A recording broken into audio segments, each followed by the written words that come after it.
que o vereador Denian levanta no início da sessão, né, durante a fala do pequeno expediente, quando coloca a importância de nós cobrarmos dos diferentes níveis de governo ações efetivas, né, no combate à pandemia. E quando a gente fala disso, nós nos reportamos não só a questão das ações, né, que nós devemos ter na questão sanitária, na área de saúde, mas também das consequências, né, que a pandemia traz para a questão econômica, enfim, e outros setores da sociedade, né? Então, nesse aspecto, eu concordo com o vereador Denian, e é justamente por isso que nós apresentamos essa moção. E essa moção, ela vai a fundo na discussão sobre o financiamento do SUS. Nós sempre, em todos os momentos, apontamos a importância do SUS, que foi criado a partir da Constituição de 88, no entendimento de que a saúde é um direito de todos e todas. E é principalmente um direito daqueles que se encontram numa situação de vulnerabilidade social. Mas, muitas vezes, nós vemos um processo de desqualificação do SUS, que é feito a partir de uma leitura muito limitada do que significa o Sistema Único de Saúde para o Brasil. Então, eu vou ler aqui um trecho, porque eu acho muito importante trazer alguns dados para que todos nós possamos refletir. Então, quando nós defendemos o financiamento do SUS, nós estamos defendendo, sim, ações concretas, né, e articuladas do governo federal para o enfrentamento à pandemia e às suas consequências. A Constituição Federal define no seu artigo 198 que as ações de serviços públicos de saúde integram uma rede regionalizada e hierarquizada e constituem um sistema único, lógico, que é o SUS. No artigo 200, né, da nossa Constituição, são listadas 8 atribuições do SUS, que incluem a ordenação, a formação de recursos humanos, o desenvolvimento científico e tecnológico e a saúde do trabalhador, entre outros. Mais tarde, outras leis complementares, como a Lei 8.080, de 1990, que estabelece a criação de um Sistema Nacional de Informações em Saúde, ampliaram esse rol de responsabilidades. Esse dever do Estado em relação à saúde se expressa em vários campos de atuação que envolvem a atenção à saúde, a assistência, a promoção da saúde, mas também a vigilância epidemiológica, a vigilância sanitária, o desenvolvimento científico e tecnológico, é importante a gente destacar esse aspecto, e a produção de insumos para a saúde e a gestão do trabalho em saúde. Então, vejam, isto está determinado pela Constituição Federal de 88. O fato de o Sistema Único de Saúde se organizar em torno das diretrizes de universalidade, de integralidade e, sobretudo, o fato de partir de um princípio constitucional da saúde como dever do Estado e direito de todos, é extremamente importante no momento do enfrentamento de uma epidemia como esta que nós estamos vivendo. Quando colocado na Constituição Federal de 88, o princípio da universalidade, e como explica, né, o próprio, vou fazer aqui a citação, né, do Dr. Gastão Wagner, que é médico e professor da Universidade Estadual de Campinas. Se uma situação como essa acontecesse no Brasil antes do SUS, 80% a 90% da população só teria como alternativa correr para o pronto-socorro, que incluía a rede filantrópica das Santas Casas, único serviço de assistência à saúde gratuito para qualquer pessoa naquela época. Não havia unidades básicas de saúde, não tinha garantido o acesso hospitalar, sem contar que era muito pequeno o número de hospitais. Para quem já naturalizou o modelo implantado pelo SUS, o doutor Gastão lembra que antes havia 2 ministérios responsáveis por ações distintas e fragmentadas. A saúde pública era isolada da rede. E explica ainda que esse ministério se responsabilizava mais por ações de campanhas e vacinas, por exemplo. A assistência médica e hospitalar ficava a cargo do Ministério da Previdência e Assistência Social à época, que só atendia uma parte da população, aquela que tinha vínculo formal de trabalho. O restante da população que pudesse pagava pelo serviço privado ou corria para o pronto-socorro, né? Essa era uma realidade naquele momento. Para se ter uma ideia do que isso significa, se esse modelo não tivesse mudado, os mais de 12 milhões de desempregados e 38 milhões de trabalhadores informais hoje no Brasil simplesmente estariam sem cobertura em meio à pandemia. Seria uma catástrofe ainda maior do que vivemos hoje. Importante lembrar, hoje qualquer pessoa, brasileira ou não, pode ser atendido na rede SUS. Nesse sentido, o financiamento do SUS é fundamental para garantir saúde para todos e todas. O Brasil enfrentou um desafio único no mundo: oferecer saúde pública e gratuita, entendida como um direito, num país continental que hoje tem quase 210 milhões de habitantes. Só para comparar, o Reino Unido, cujo sistema de saúde, o chamado NHS, tanto inspirou os sanitaristas brasileiros, hoje tem uma população menor que 67 milhões.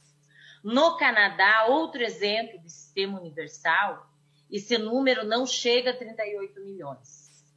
Já no Brasil, hoje, 162 milhões de pessoas dependem exclusivamente do SUS, sem contar que os cerca de 47 milhões que têm planos de saúde também utilizam o sistema público, por exemplo, em procedimentos como vacinação e transplantes.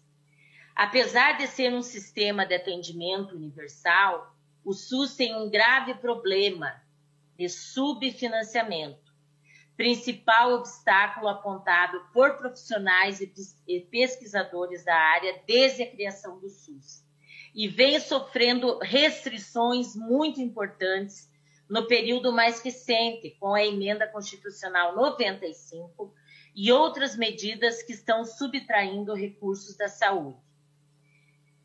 Só com a Emenda Constitucional 95, que estabeleceu um teto de gastos para o governo federal, o SUS perdeu 22,48 bilhões entre 2018 e 2020. Agora, diante da epidemia, recursos extras têm sido buscados pelo governo. Então, vejam, certamente, se não houvesse, se essa PEC, né, não incluísse saúde e educação, né, principalmente quando nós tratamos dos serviços, né, das áreas que são primordiais, nós teríamos hoje mais recursos disponíveis e certamente mais recursos voltados para a área de pesquisa e tecnologia tão importante nesse momento, principalmente de pandemia.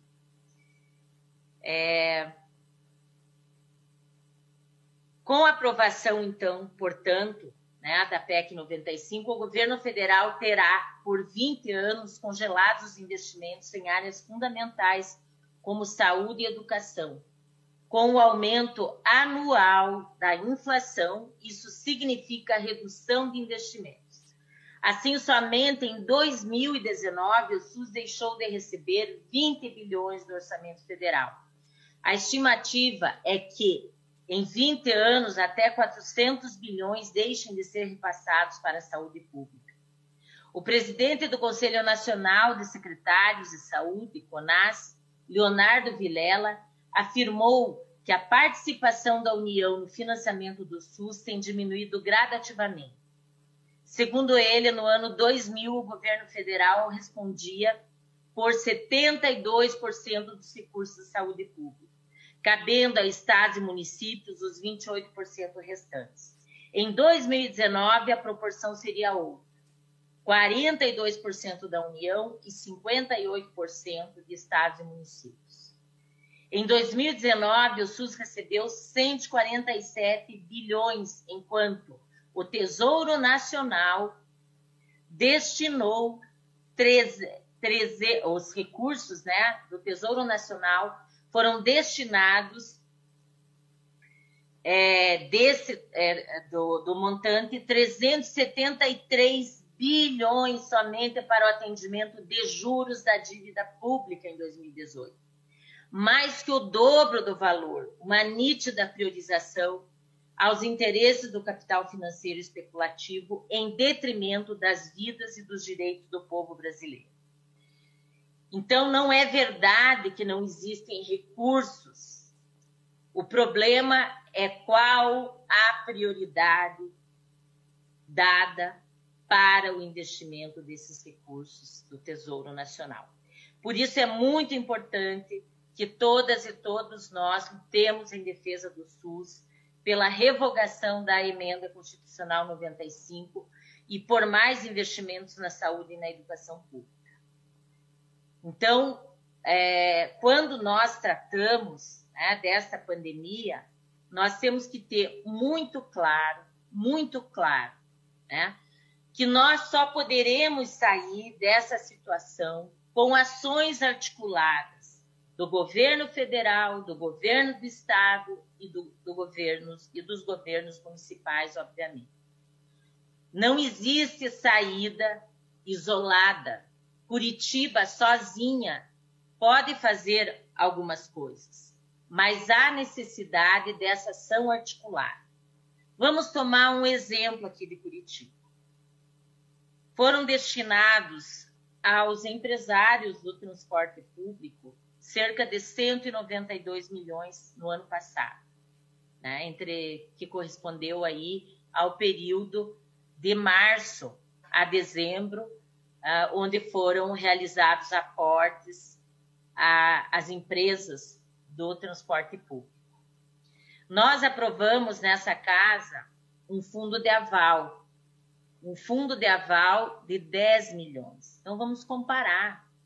O que foi destinado às empresas do transporte coletivo é 20 vezes, é quase 20 vezes o que foi destinado a um fundo de aval.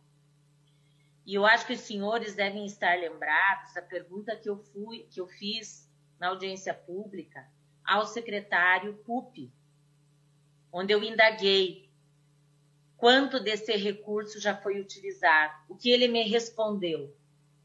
Esse recurso, né, e é claro, nós entendemos isso, ele é um recurso que só será aplicado se os bancos que fazem empréstimos ou abrem linhas de créditos a pequenos e microempresários não forem pagos por esses microempresários.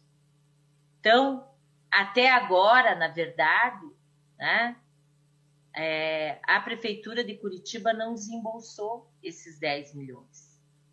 Então, será que esses 10 milhões não teriam sido mais efetivos se nós destinássemos a fundo perdido, através, lógico, de um processo com critérios, né, muito objetivos e muito claros, para garantir que esse recurso chegasse realmente aos pequenos e micro empresários? Do que um fundo de aval que até hoje não foi acionado? Será que nós não poderíamos destinar mais recursos,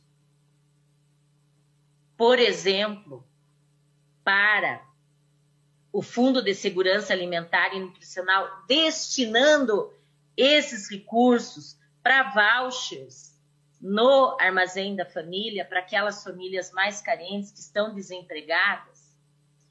Eu estou dando alguns exemplos, né, do que o município poderia fazer, mas eu podia elencar vários outros exemplos aqui do que o governo do estado e o governo federal poderiam fazer para garantir que a economia continuasse funcionando sem pôr em risco mais vidas, né? Então, diante disso, eu acredito que esta moção ela é muito importante. Tem sido uma iniciativa de vários estados, de vários municípios, para pressionar o governo federal para ampliar os recursos para o SUS. E isso significa ampliar não só para a compra, aquisição de vacinas e insumos, mas também para investir, né, nas universidades públicas, nos institutos de pesquisa que nós temos, como o Instituto Butantan, como a Fiocruz, que são referências internacionais na área da pesquisa, para que a ciência brasileira também possa buscar, né, tecnologia para a produção de vacinas brasileiras. Nós temos, sim, cientistas de ponta que são reconhecidos no mundo inteiro e que, se houvesse, né, o investimento e uma leitura mais ampla por parte do governo federal, nós poderíamos também garantir um acesso mais rápido à vacina, né? Então, nesse sentido, é que nós pedimos que vereadoras e vereadores aqui presentes hoje possam votar essa moção de apoio ao financiamento, ampliação de recursos ao SUS, porque além, né, de ser um direito, né, fiz todo um histórico aqui que eu acho que é importante, sei que a maioria dos vereadores e vereadoras deve conhecer esse histórico, mas que é importante que a população também que nos acompanhe pelas redes sociais conheça, né? Porque às vezes nós só vemos serem apontadas as falhas do SUS, mas não se apontam os grandes avanços, né? Como o transplante hoje, né?